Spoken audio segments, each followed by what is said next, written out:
Muling bibida ang Cebu City sa pag-host ng isa sa prestihiyosong event ng World Dance Federation. Ang kabuang detalye alamin natin sa ulat ni teammate JB Junio.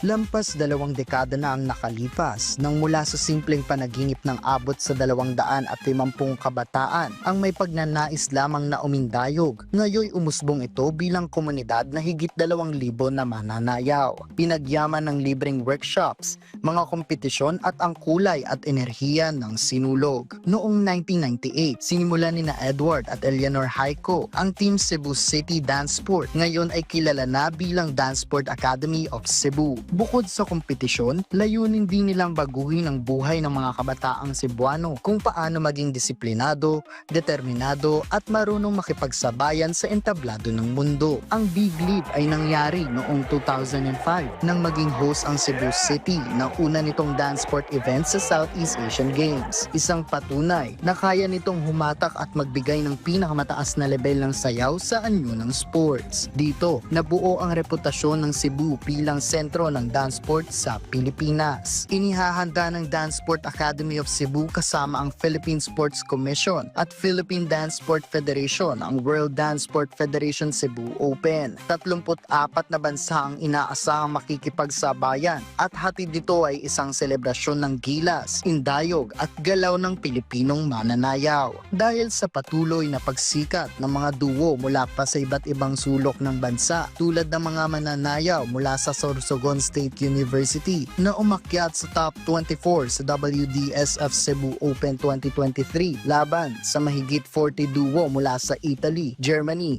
Russia, Australia at iba pa. Ayon sa Father of Dance Sport at PSC Commissioner Edward Haiko, ang naturang event ay para bigyang halaga ang pagsasayaw hindi lang sa Pilipinas, kundi sa buong mundo. Hindi lamang ito isang kompetisyon, kundi isa itong handog para sa mga eskolar mula sa grassroots program na makakakita kung ano ang kahulugan ng pagsayaw kasama ang buong mundo. Ang inspirasyong ito ang magtutulak sa kanila na mangarap ng mas malaki at umunlad. Ang hitik na kasaysayan ng dance sport sa Pilipinas ay hindi lamang sumisimbolo sa determinasyon, disiplina at paglago, kundi isang patunay na ang mga Pilipinong atleta ay bunga ng pagmamahal sa sining at kultura. Samantala, muling bibida ang Queen City of the South sa pag-host ng World Dance Sports Federation Cebu Open na magsisimula na ngayong araw, August 22 hanggang 24 sa Cebu City. JB Junio para sa Atletang Pilipino para sa Bagong